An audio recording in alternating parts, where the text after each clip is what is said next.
Welcome to the Besties with Breasties podcast. Sarah Hall here. I am a certified health and wellness coach, athletic trainer, mom, and breast cancer survivor. I help women overcome their own mind drama to make mind shifts that open up the possibility for their most empowered and energetic life. And I am Beth Wilmus, author, speaker, and founder of a human investment organization, otherwise known as a nonprofit, called Faith Through Fire. Our mission is to reduce the fear and anxiety that breast cancer patients feel and replace it with hope and a path toward thriving. This podcast is about our experiences with breast cancer and life after as young survivors and moms.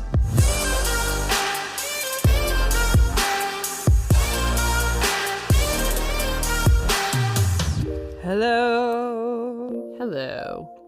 I like your PJs. I like your PJs. I mean, clearly we have similar styles. That's right. Yeah, we're both wearing cardigans with black. Just black head Very to toe. chic. We slept together last night, so we came straight from that to podcasting. We slept together. Oh man, what happened? Oh no. What? My little hand fidget. My other one. It's the satisfying one is gone. Oh no. Oh yeah. It was a good time. It was a good time. We met some interesting people. Yeah. Short story is we got invited to spend the night in an energy room, which apparently a lot of cancer patients have been utilizing to lessen side effects from treatment. So Sarah and I went and spent the night in one last night and met two lovely individuals. One had stage 4 endometrial cancer. The other had stage 4 throat cancer. The whole gist of it is you sleep in this big room with 16 beds with strangers, which was out of my comfort zone for sure. Not for me. No. Sarah made a beeline for the man in the room and was like, I'm sleeping next to you. You think that sounds so bad. You literally were like, there are 16. He looked like he would have very good conversation. And he did. He was lovely. But there are 16 beds in that room. And Sarah's like, oh, I'll bunk right next to you. And I'm like, okay, we're doing this. This is happening. We're sleeping right next to this man. Yeah. And we did all night long. Yeah. But yeah, it was interesting. They had all these monitors that had multicolored screens, kind of like the Matrix-y. Scrolling, very Matrix. And it was bright in there. I brought a face mask. You did not.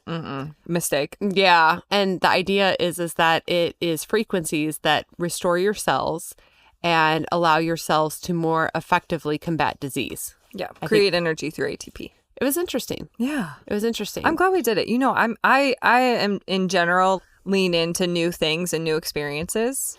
Well, that's kind of the basis for today. We're going to be talking about, it's like the episode's called Getting Uncomfortable with Change. And I mean, I was going to ask Doing new things is change. Right. Yeah. I was going to ask you, like, what's your relationship with change? But I feel like you're pretty pro-change. I love change. I I run towards change. Yeah, tell Sarah she's going to spend the night in a room with a bunch of strangers. And she's like, yes, please. Yes, please. Whereas I'm like, what? No. Yeah, you're a little bit more, you're skeptical about just most things. It didn't sound... I think you approach things like this is going to be a great story and just like a new experience. Whereas I'm like, my first thought is, why would I do this? Yeah. I like to be that. I mean, maybe this is going to sound weird or pretentious, but I like to be that interesting person at a party. Like when somebody's like, oh, have you heard of cold plunging? And I'm like, yeah, I love doing it. It's really interesting and it's cool. And this is what it could do for your body. Like, you know, I like to be that person where... Yeah. You've got interesting stories and interesting experiences. You just have to know that some people think it's weird.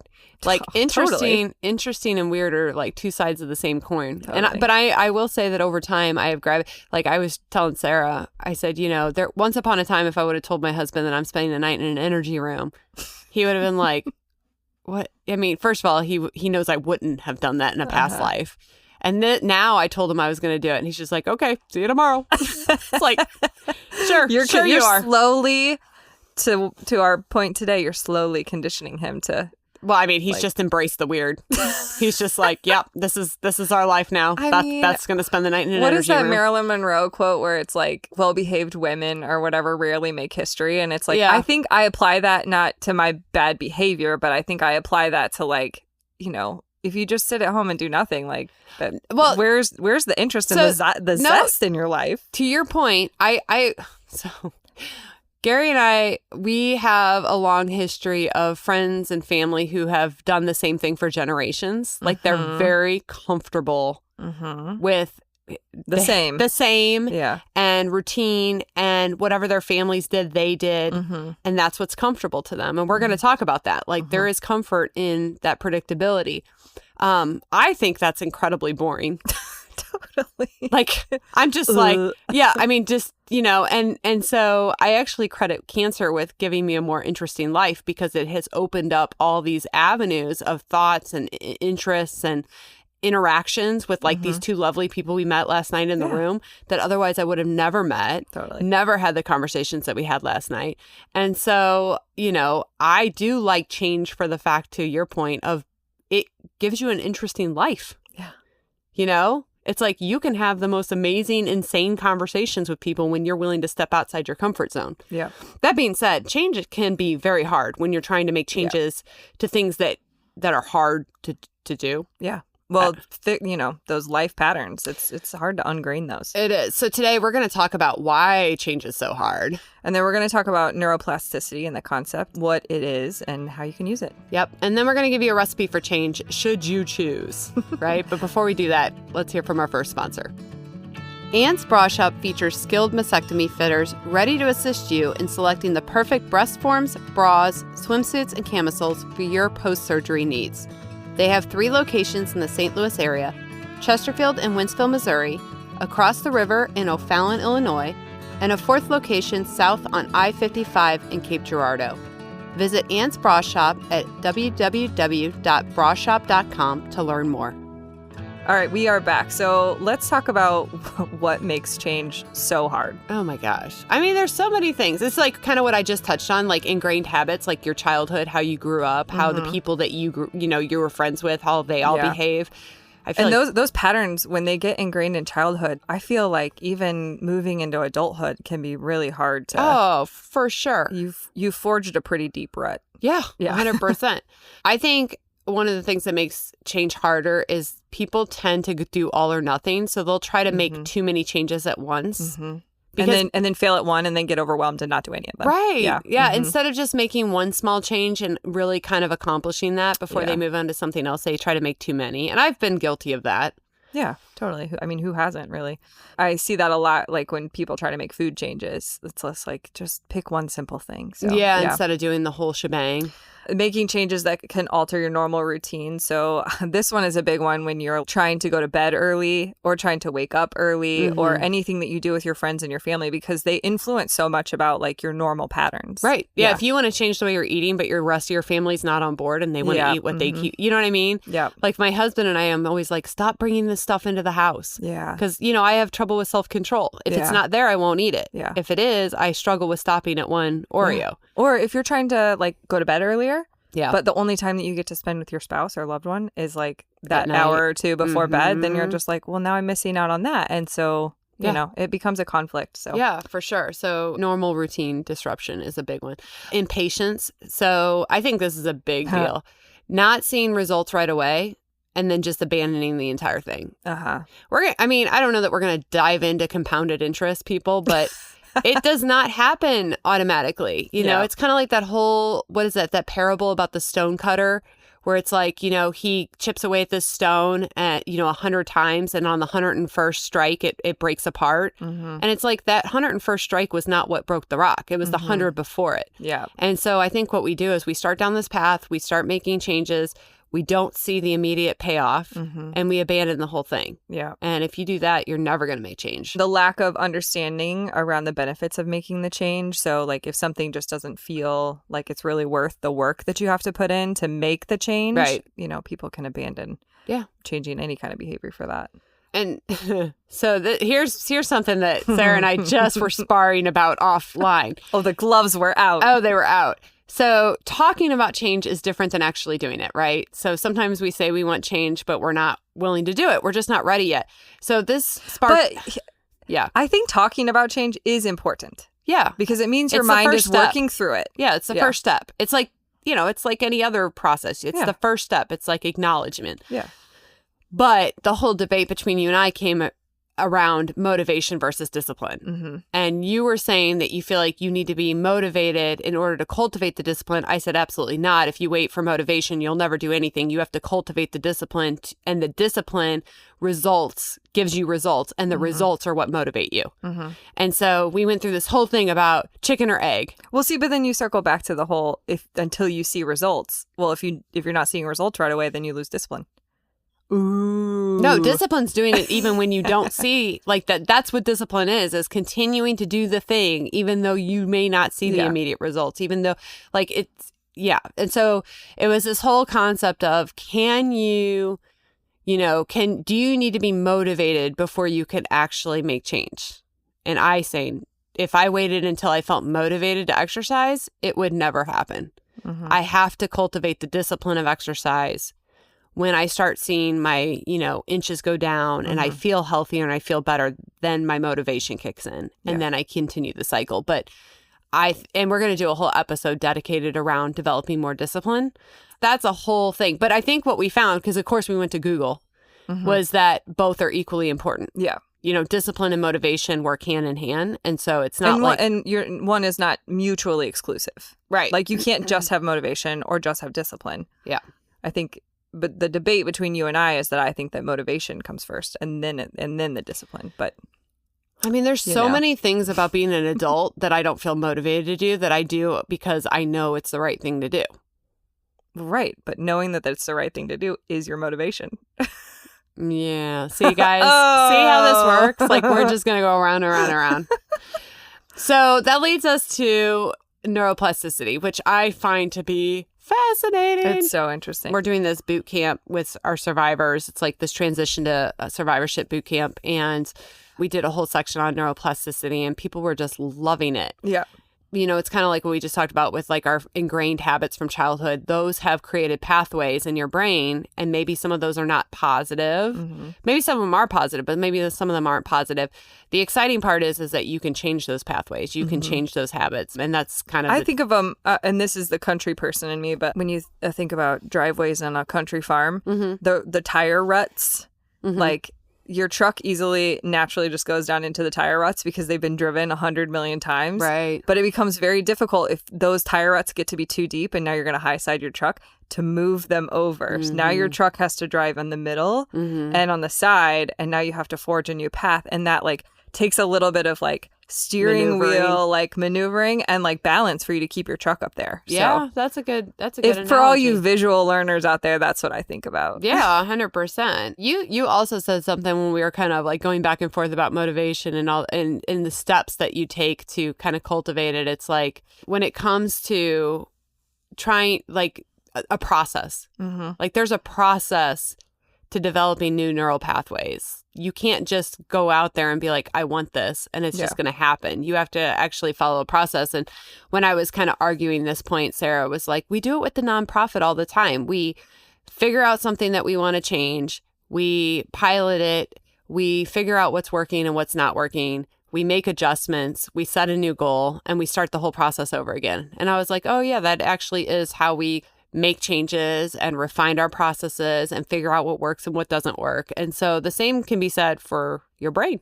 Totally. So there is a little bit of work on the front end. You have to be willing to put in the work. And we're not talking like it doesn't have to be big things. Like if your dentist is like, hey, you need to start flossing. And we'll talk about habit stacking, which I feel like really fits nicely with flossing specifically. But like if your dentist is like, you need to floss and you're just like, and you roll your eyes at it. Go out and research like why you would want to floss and why it's important, and then find the discipline to marry your flossing and your teeth brushing. And then if you don't end up doing it, then you can be like, why do I keep just skipping flossing? Maybe this one hits home for me because I freaking hate flossing. I was going to say, you're really hyper-focused on flossing. I don't like flossing. It's like my least favorite thing to do. I feel like it stretches my lips out. And oh, okay. This is a thing for you. Okay, continue. But it seems so simple. I know it seems simple, but that's what I think that's the whole point, is that it can be something simple. And as soon as you find it within you to find it important enough and to find the discipline to do it, then you can apply this to everything. Yeah. Yeah. I mean, doing your dishes, making your bed in the morning, the way that you parent your kids, like the time you go to bed. I mean, everything. So yeah. Yeah. I mean, how many people do you think are out there where they're just flying by the seat of their pants and doing what feels good in the moment and not actually building out a process to get them what they want in the long term? Most people. You think are flying by the seat of their pants? Yes. Yeah. And if you get really, like, this is where I think maybe the whole yoga practice, and it doesn't have to be yoga, but just in general mindfulness, like, you can do everything mindfully. And it could be as simple as, like, recently I was reading this whole thing about how sleeping with your phone next to your bed is really not good. And I was thinking about, like, okay, well, like, I don't have to have my phone by my bed, but moving my phone across the room, I've had to evaluate my whole life. Well, because like, this sounds so simple, but like, I usually scroll before I go to bed. And now I have to get up to turn my alarm off in the morning. And it just being mindful about where my phone was charging at night changed so much about my habits and my patterns. Which is actually a reason. Think about it. Which is actually a reason that a lot of people abandon changes, because it's not just that change; it influences now your scrolling behavior. Right. It influences your alarm, and influences how you like to wake up in the morning. Right. So yeah, actually, that's a reason why people don't stick with habit change, because it's a snowball effect. It is, yeah. So yeah, if you give some time thinking about, okay, this is going to impact all these other things, and am I okay with that? Right. Yeah, you got to spend some time thinking about that. Yeah, and honestly, it was okay because I knew scrolling at night was bad. Yeah. It was bad for my brain. And I know that I'm more likely to get up on time in the morning if I have to walk across my room. So when you evaluate it, it's like, oh, okay, well, this is sort of a win-win. When I sleep with my phone like across the room or out of the room, oh my gosh, I sleep so much better. Yeah. So much better. Yeah. But yeah, so what are the ways that, like, your favorite ways to form new neural pathways? My favorite way to form, I feel like I'm do it all the time. I set myself up for success in a way. So if I, just like my phone, notice something that I want to try, before it becomes bedtime, I moved my charger across the room. And I think that that's best for me, because when it comes to just going to bed that night, it would have been work for me to move my dresser out and to plug my phone in behind it and to move it across the room and set it all up.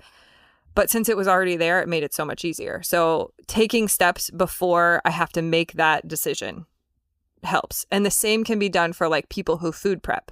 If your snack is already prepared, you're more likely to choose that snack than to have to, like, prepare your snack in the moment when you're like, it's snack time. Yeah. I was leaning, like, more toward fun ways to, like, change your neural pathways. Like, Is there fun way? Yeah. Okay, please do tell. Reading a good book. Like, I'm always learning through reading. I know you like to read for fun, but I read, like, business books and new ideas and concepts and things like that. That helps me form new neural pathways. I think I love to travel to form new neural pathways. I see what you're saying. Yes. Like, there's fun ways that you can change your neural pathways and open yourself up. And again, that can lead to other habits that are positive for you. Yeah.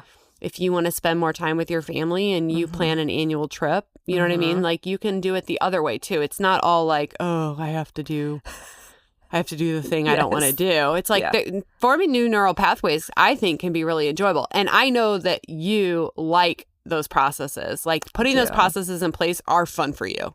Oh, yeah. Like, that's what you like. Efficiencies. Efficiencies. Like, I'm going to do this and it's going to result in that. And then, that is fun for you. Yeah. Not fun for everybody. Not fun for everybody, but that's okay. Definitely for the type A personalities. Well, before we, like, jump into Recipe for Change, just to kind of equip you guys on how you can kind of start this process, let's do Boobs in the News. Let's do it. Boobs in the News is a fun segment where we read funny tweets by real people or ridiculous news stories. Boobs in the News, Boobs in the News, Boobs in the News. Okay.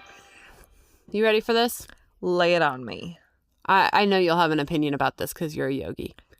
The title, oh, no. The title of this is 3 Little Piggies at a Yoga Class Equals Maximum Happiness. And oh my gosh, this is like goat yoga except for pig yoga. You got it. Oh, you got it. I think we've taken this too far. Okay. Yes. Thank you. I'm glad that you're, I mean, I've seen the puppy yoga. That would be pretty cool, but I mean, I'm looking this through. Okay. And it's so people are driving 2 hours to go to this pig yoga that was started by a retired New Hampshire dentist and her daughter. And it says, the best thing about the piglet yoga was, of course, the piglets and how cute they are. Just when you're getting to a point where you needed a break, you had a visitor come to see you and you could quit without looking like a quitter. I don't know. Yeah, they're adorable. I don't know. It says Beyond Yoga and Wellness owner Ashley teaches piglet yoga and says there's such a demand that online registrations typically sell out within hours. Wow. So yeah, no. It says the classes begin with her inviting participants not to fret over interrupting their flows to interact with the piglets, which come from a friend's farm. It says during the class, you have piglets causing mischief and running on you and on top of you and cuddling with you. It's super cute. I don't know. I think piglets are really freaking cute, but I just okay, so this is obviously Sarah Hall opinion, not anyone else opinion. Yoga is just yoga. Like, just enjoy the freaking yoga. And like, farm animals, enjoy the farm animals. I agree. I'm like, you're not doing yoga if you're being interrupted by farm animals. Yeah. Like, isn't yoga all about mindfulness and like really staying present and being in your body? And now you've got like animals who are potentially defecating near you. Like, some people just connect so heavily with animals, and maybe that's the Sarah Hall in me, where I'm just like, I mean, animals are cute, but they're like, I like them. Yeah, that's my sister-in-law. My sister-in-law has done goat yoga. She doesn't do yoga otherwise, but she does goat yoga, and she likes like the interaction. She's an animal lover. Yeah. So I think that's the appeal. Yeah. So my thing is if I were a yoga instructor and I was going to do that, you just have to know that the people that go to that are not serious about yoga. They're serious about animals. Totally. Yeah. Different strokes for different folks, just not me. Which is fine. But I'm like, if you're a yoga instructor, I don't know. No. I would want to like teach yoga. This is like, maybe I'm spoiled, but I don't like yoga in the grass.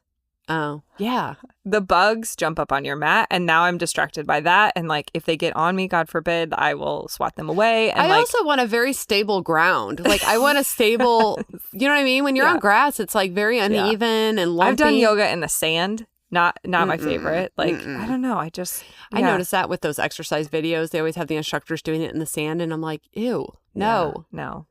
I don't like sand in general. They're just trying to church it all up. You know what I mean? Like, it's not not good enough on its own. No, they've definitely westernized it. Like, that what it's it like is? Beautiful women on the beach in Lululemon, and I have all kinds of opinions about that. But yeah. Please. You know, it's like those reels where it's like they show somebody beautiful doing that and then they show the real person trying to do it and it's hysterical. You know? Yes. I'm like, that's really how it is. Yeah. What do they say? Instagram versus reality. Right. Yeah. Mm-hmm. Right. Yeah, I'm with you. Keep the pigs and the goats at the farm. Yeah. You know. I haven't seen pig yoga. I've seen puppy and I've seen goat, and I think I've been offered to go to, and I'm like, nah, that's not for me. I don't want a goat standing on my back. Again, these are animal lovers. These are not yoga goers. That's true. I like goats. Yeah. Yeah. All right, there's your boobs. Bibs in the news. Bibs in the news. Bibs in the news. Okay, and we're back. So let's talk about the recipe for change, right?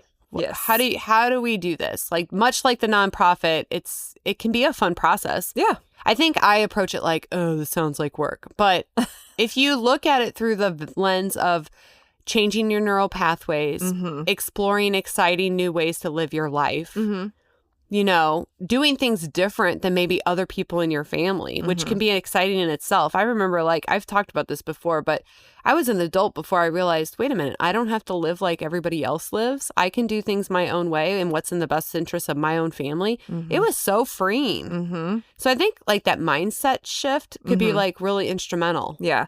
And maybe we didn't really touch, I guess we did, making changes around your friends and family. I remember the first year I was like, I'm going to make a goal to not drink alcohol at all this year. And I put some thought into it, but I was like, when are going to be the times that are going to be the most difficult? And I was like, well, it's going to be when I'm around my friends, because that's the only time I'm ever really like tempted to do it. And I'm like, but why is that the only time you're ever tempted? It's because I want to feel included.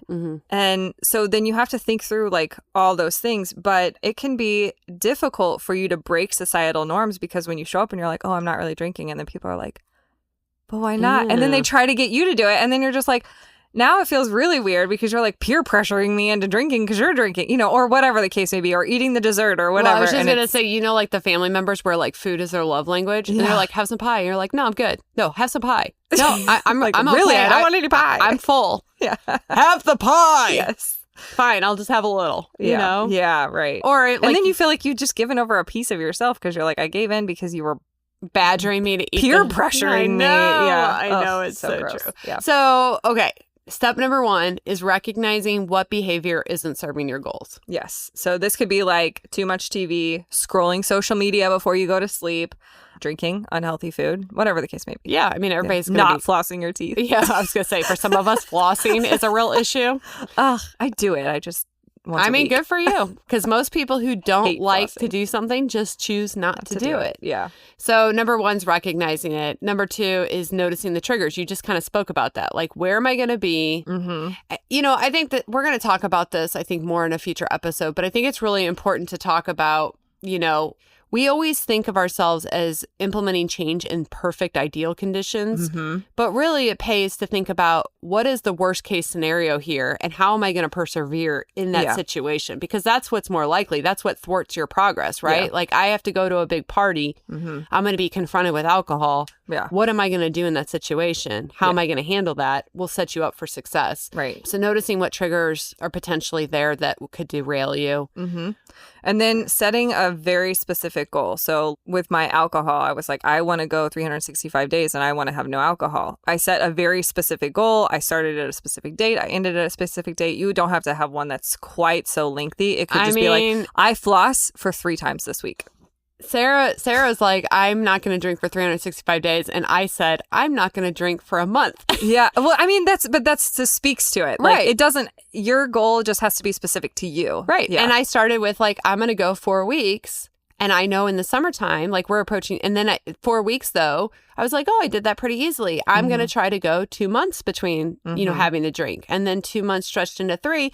Now I'm approaching summer and I'm like, ooh, summer's going to be tough. Yeah. And I'm not going into it like, I'm definitely not doing this. Yeah. I'm going into it with the idea of I am going to do it a lot less than I have in previous summers. Yeah. And I'm going to figure out what makes sense for me, right? So it's that figuring it out. But yeah, be specific to what you really, really want and why. And then implement time-bound goal for evaluation. So for you, it was, I'm going to start with a month. And then for me, it was 365. Or with the flossing example, you could say, I'm going to floss 3 times this week. And I think the shorter ones are a little bit easier for the the next step, which is evaluation. So at the end of the week, if you're like, well, I flossed once. mm-hmm. Now you give yourself an opportunity to be like, well, why did I only floss once? Did I not set my floss out? Did I forget what made it so the circumstances were not optimal for me to remember to floss, or that it didn't seem important for me to floss?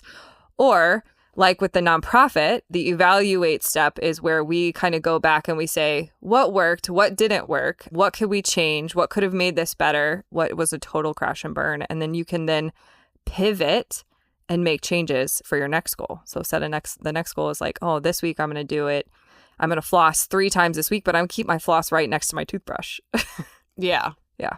For all those people that don't brush their teeth either, you're going to have to figure something else Well, out. yeah, you got to change that.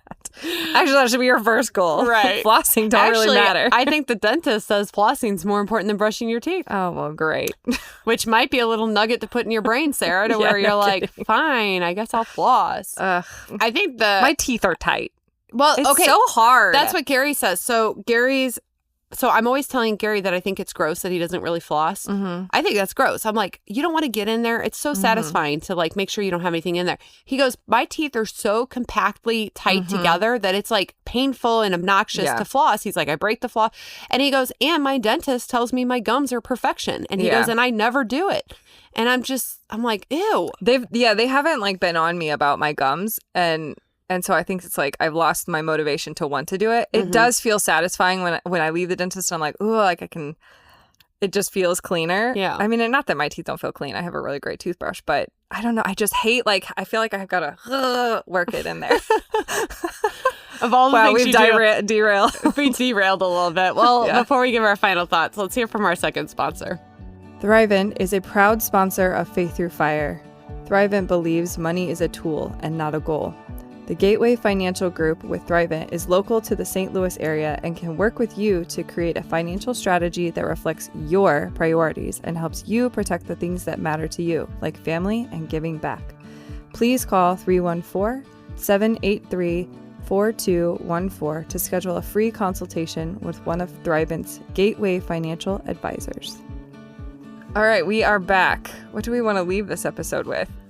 I mean, floss your teeth. Yeah, we really spent a lot of time on the flossing. Yeah, well, that's okay. That's a good example. That's okay. Yeah. I mean, I think it's just validating, right? Change can be hard, but it can also be super exciting. Yeah. I think you and I have gotten to this point in our lives where we're like, change is fun. You know, you get to This is when you know, like, you're nothing, old. Yeah, You you're know old you're old. because, like, making a change about flossing your teeth is exciting.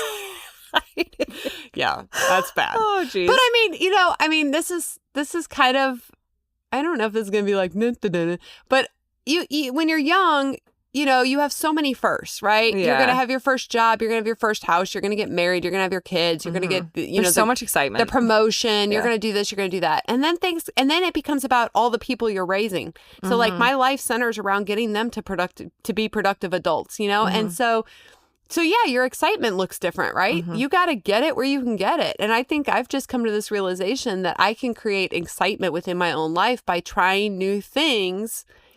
And at the same time, you're setting up neural pathways for your kids because they're like, wow, remember when mom, like, you know, did all these really cool changes with our food and we felt better and like, oh, no, you that's know. not how they're going to remember that. They're Okay, going to be well, like, dang. remember how mom was so crazy about, you know, and she went and spent that night in that energy room that one time. Like, remember how weird she was in that period of her life? I mean, fine, I'm whatever. surprised she didn't grow dreads. I'll tell you what I hope they walk away with is that it's okay to change. Yeah. You know what I mean? It's Yeah. okay for you to chart your own path, try, experiment, fail, get up, do it again, do it a Yeah. different way, Yeah. figure out what works. If you don't like the floss, maybe you just, you know, I don't know. Buy a Sarah. water pick. Yeah, buy a water pick. Exactly. There's always a solution. So Always. until next time, guys. See ya. Thank you for being a listener of the Besties with Breasties podcast. If this podcast had a positive impact on your journey, leave us a review or consider becoming a supporter. You can donate with the link in the show notes or at faiththroughfire.org. This episode was hosted by Sarah Hall and Beth Wilmus, audio and production edits by Innovative Frequencies.